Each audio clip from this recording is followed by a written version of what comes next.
Goeiedag en hartlik welkom by episode 144 van Agri Monitor. Ek is Elvira en ek kuier oudergewoonte in hierdie landbou uitsendingsprogram. Nou in vandag se nuussegment kyk ons dan nou na 'n verskeidenheid praatjies van die Namibia Nature Foundation. Nou daar word oor bos gepraat, Namibië se verbossingsprobleem en hoe dit die hoofgebied kan word. Dan ook in vandag se Plaas Toe-segment kuier ons saam met Massey Ferguson Africa op 'n plaas in die Otjiwarongo omgewing waar daar kuilvoer gemaak word. Ons hoop julle geniet dit, lekker saam kuier. Funding participate in the risk aspects that are related to the potato production is also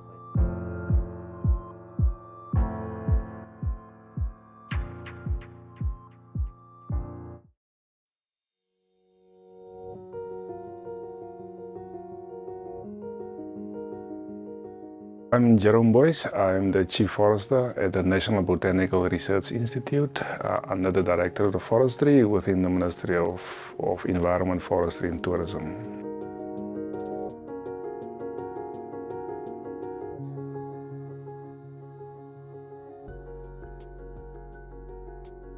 We should probably first start off what's bush thinning. Bush thinning is the preferred, ecological preferred method for bush control. And why is it the ecological preferred method for bush control? Through bush thinning, we normally maintain vegetation biodiversity, we improve grass production, and we encourage a stable ecosystem, which is now the balance between the woody and the grass. And then there's minimal aftercare needed. The correct procedures for bush thinning, if we just have to talk about that is not all landscapes should look the same. The intensity of woody plants to be removed is rainfall dependent, and then removal of woody plants should be based on a calculated TE removal. And that is basically where the biomass quantification tool comes in, whereby you do the assessment and see what is the TE removal that you should quantify. And remember, not all landscapes should look the same, because Namibia varies a lot in terms of rainfall. And then the higher the rainfall, the higher the regrowth, and therefore more plants should be retained in order to suppress the regrowth of others. Now coming straight to the question now it's only what should the landscape look like, as I've said before. Not all landscapes should look the same across the Namibia, as Namibia has got different rainfall zones, and the different rainfall zones should have different tree equivalent removals in terms of bush density, and that's actually key. Another key one is the areas you still have the different plant species of different sizes, and that's how we maintain biodiversity. And then they should be, of course, improve grass production, because that's why we are doing it in the first place, to have our grass production back, and to have got the balance between woody and grass back. And then, of course, the most important one, there should be minimal woody regrowth in the form of coppers or sapling establishment. Once you see very little regrowth of plants within a harvested area, then you must know the area has been harvested correctly through bush thinning.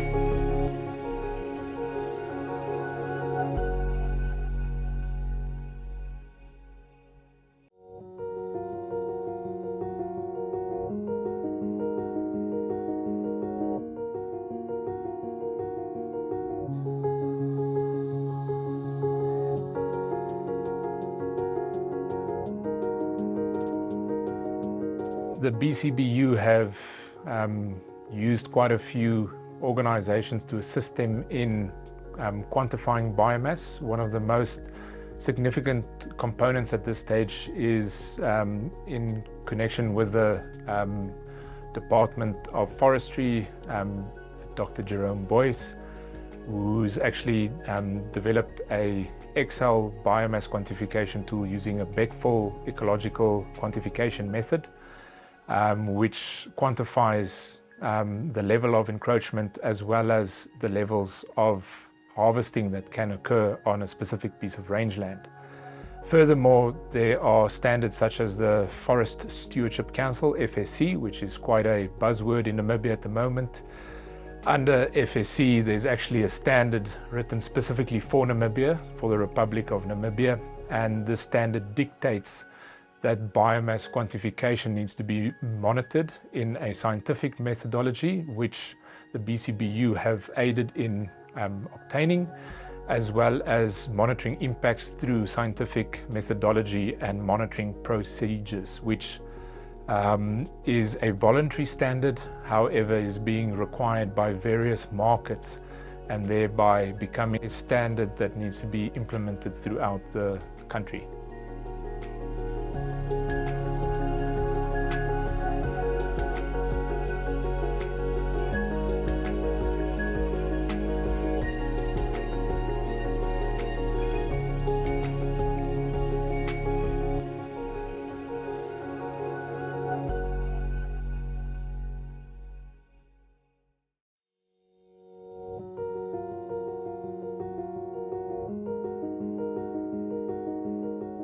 My name is Agnes Shiramba, but I like to be called Supi. That's my house name, local name. Many people know me as Supi. I'm a nurse by profession, and I'm also a farmer at the resettlement farm in Omaheke region in Okorukambe constituency. I really like farming. I grown up in farming. I'm grown up in a communal land with my grandparents and my parents, and so I have been in farming since ever.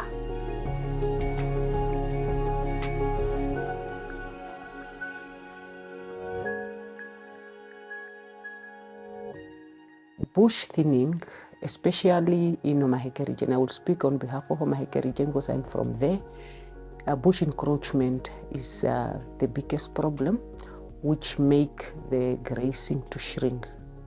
And also, due to this global warming, the droughts are now recurrent and the rain is not sufficient. So when you thin, the grass tend to grow because the grass roots are not so strong like the big trees. And so they benefit less if it comes to underground water. So they survive only on rainwater, but underground water, the roots of the big trees suck the water out and they don't get, that's why the grass don't survive. Me, myself, I'm still involved in biomass utilization through charcoal. And I started maybe 8 years ago, and I started to see the benefit of bush thinning. It's like you increase your land, and it also have other benefits, socio-economic benefits. Like when you do charcoal production and you have a good market, the farmer will sell their livestock not need-driven because they have another income. And farming is very expensive. For you to farm effectively, you have to have farming implements, and farming implements are very expensive. And without farming implements and a technical know-how, you won't be a good farmer. They can also give you an option of rotating your animals, like a strategic farmland management through rotation. Make smaller camps, you rotate, like that's how I survive. My farmland is very small, but I won't be affected by drought now because I have a lot of grass, I have a lot of fodder through bush thinning.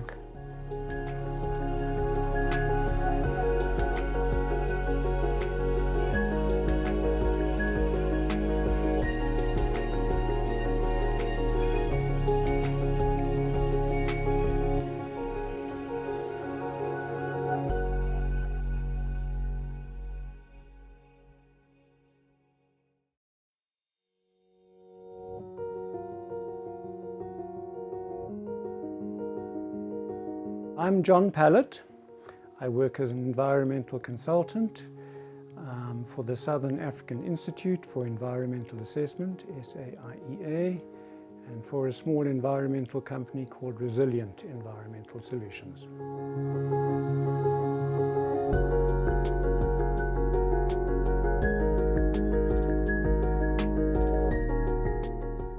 We're looking at bush encroachment. The second point is that I can't speak as a real expert because I don't have kind of farming day-to-day experience of bush encroachment. I live in a city, I'm an environmental consultant, so I'm kind of see this from that perspective. So I've had to learn a lot about bush encroachment in the process, and I've seen what's happening on the ground and spoken to farmers, so I do have that experience to draw on. Bush encroachment has been with us for a long time, probably more than 60 years, and so when we want to restore land and we want to control bush and hope that land will be restored quickly, it's not going to happen as quickly and diff-doof-duff like that. It's going to be a long process, and we have to kind of understand what are the factors which have caused bush encroachment and then think about how we can counteract those factors. We've lost the mega herbivores off our farms that are kind of the natural bulldozers that help to keep bush thin. The elephants, the rhinos, the giraffe, the buffalo, so on. Those animals have, I think, play an important role in keeping savannas open, and we don't have those on our closely fenced farms anymore.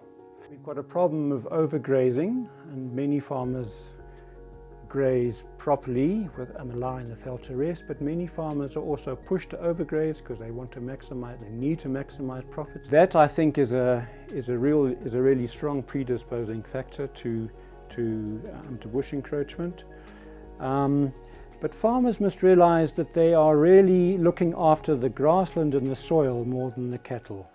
So they should be watching their land closely and making sure they keep the perennial grasses there, making sure that they give the land enough time to rest, so there's rotational grazing in a farm.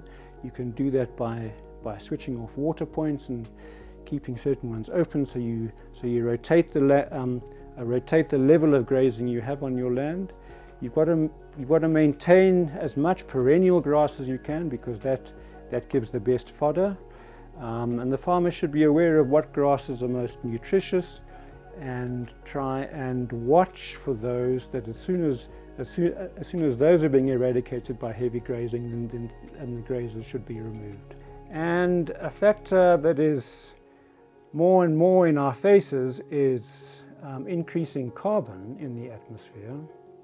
So increasing CO2 levels cause plants to have a bushy growth rather than more so than before. Okay, so that's a natural predisposing factor which is causing bush to encroach. Kind of what we should aim for in your bush thinning is to leave the large trees, to try and leave a mosaic of some little bushy patches and lots of open patches. The bushy patches are still important for the animals like the kudu and the steenbok. They like to settle and hide in there. The bush will always come back. We've got those two predisposing factors, the lack of the mega herbivores and the CO2, which will drive bush encroachment. But the farmer can slow down the return of the bush to a level which is more or less acceptable.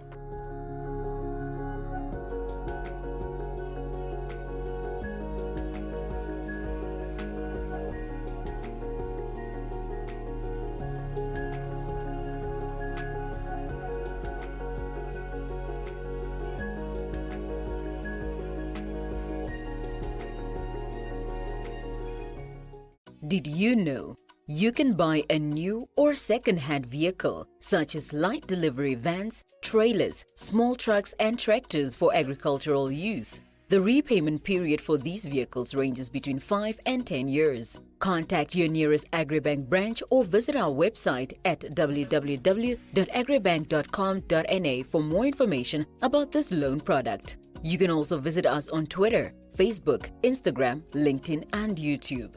Agribank, your all-season bank.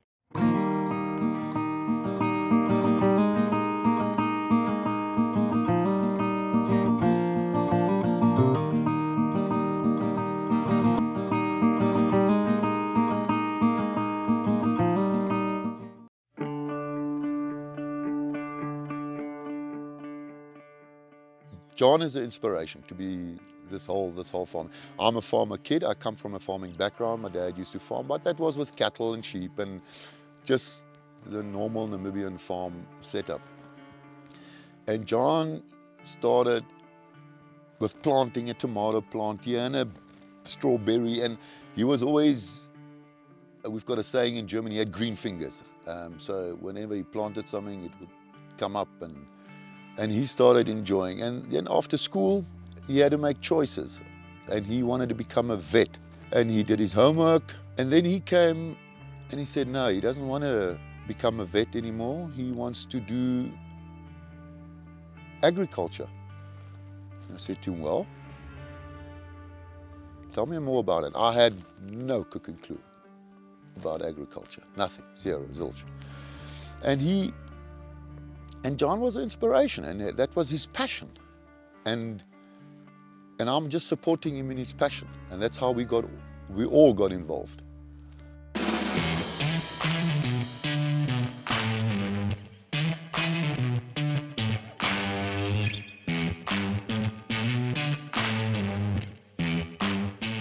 We have three main areas in Namibia. One is in the Maize Triangle, we call it. It's close to Grootfontein.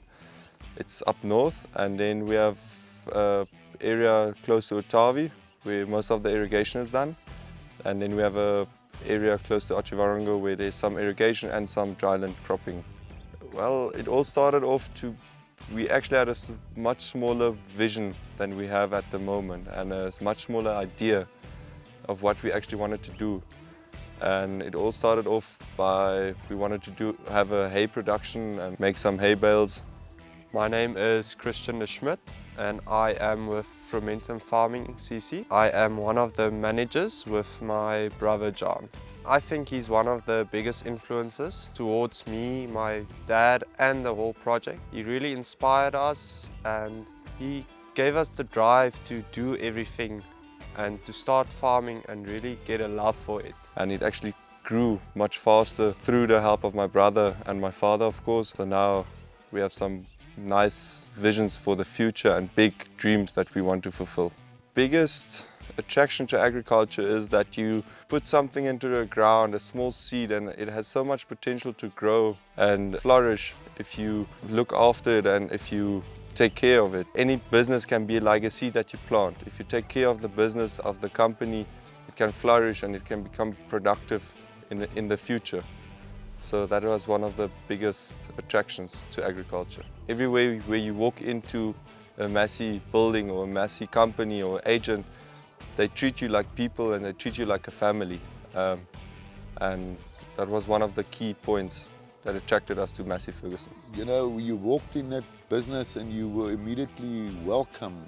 And then I realized as I also walked in, I don't know if the youngsters realize it, but the knowledge that was available at Massey through the father, the sons, they're going through the same process in the other business sense as we are going, and that was wonderful. And I saw no, this is the way to go. And the deciding factor, I think, was the knowledge behind it and the service.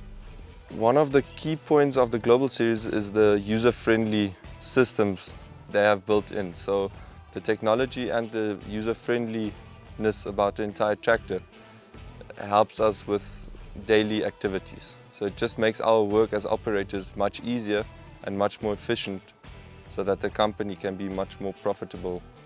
My opinion about a Massey, a lot of people will differ, that's my opinion. I like Massey being a good product. It's a friendly, user-friendly product, robust, reliable. Like I said, we've come with Massey's. I was a chokkerkie. We drove Massey's and I never saw that thing in a workshop. We've got the 4709, which is really lovely little tractor. It's an all-rounder, and the efficiency, it's mind-blowing. I never thought it would be so efficient on diesel, and it's just such an efficient little tractor, and just can't believe how it runs on nothing. That's all I can say. It just runs on fumes. So one of the key factors why we use the global series is the efficiency and the fuel economy. As it is a workhorse for our operation here in Africa, the tractors work under harsh conditions. One of the reasons why we are at Massey Ferguson OMT is that it isn't just a client-dealer relationship. I would say it's a partnership. They walk the extra mile with you. They stand in the sun with you. They figure out problems. They help you where they can, and they go the extra mile. What we as a family business like, particularly from the Massey Ferguson brand, is surely its heritage. Being over 175 years old, and us being part of that history for 40 years, it's essentially the blood that's running through our veins. And the tractors have proven themselves in our environment and essentially helped us to build a loyal customer base in our network. We as a dealer are extremely confident that Massey Ferguson is a brand that will grow in our market. And we have that confidence because they listen to the dealers, they listen to the customers, and are constantly working at bringing a product to the market that meets the demands, and that's built for customers in their specific region. And I'm pretty sure with that philosophy, we will be here for the next 175 years. I'm René de Schmidt. John de Schmidt. Gerrit Kopp. Christian de Schmidt. And I'm born to farm. Born to farm. Born to farm. And I'm born to farm.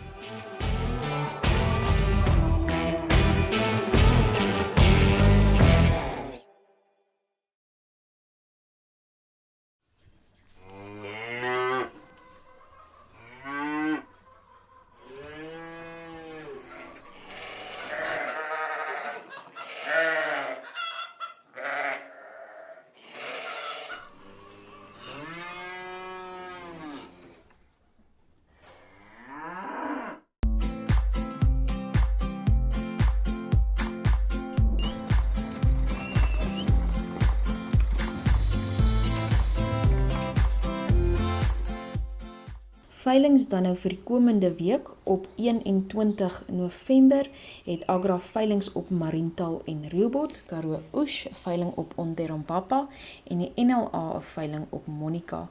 Op 22 November het Blouberg 'n veiling op Grootfontein, die NLA 'n veiling op Aranos en die WLA 'n grootvee veiling op Goedbabis.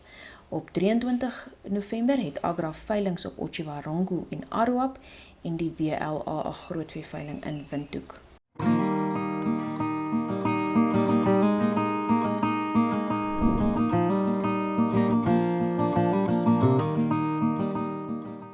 Van dese week se dagboek vir die landbouer lyk dan soos volg. Tans is die familieboerdery meesterklasse opleidingsgeleenthede saam met Theo Forster nog aan die gang. Nou Okanya se geleentheid word dan op 22 November gehou en Tsumebsin op 23 November. Van 6 tot 7 Desember is dit dan nou NAVA, die Namibiese Professionele Jagtersvereniging, se jaarvergadering as ook 'n jagtershandelskou.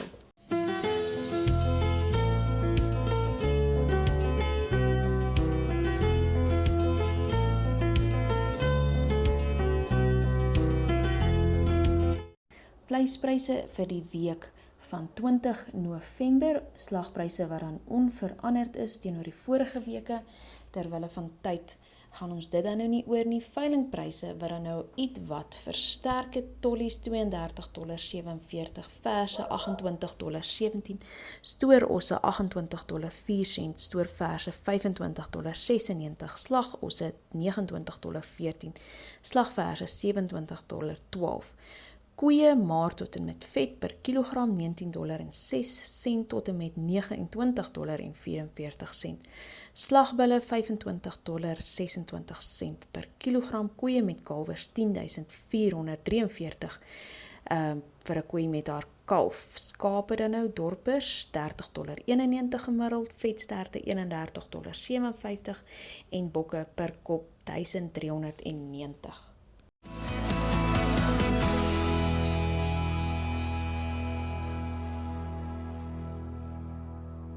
Dit is dan al op vandag se program. Volgende week, selfde tyd, selfde plek, maak ons weer so.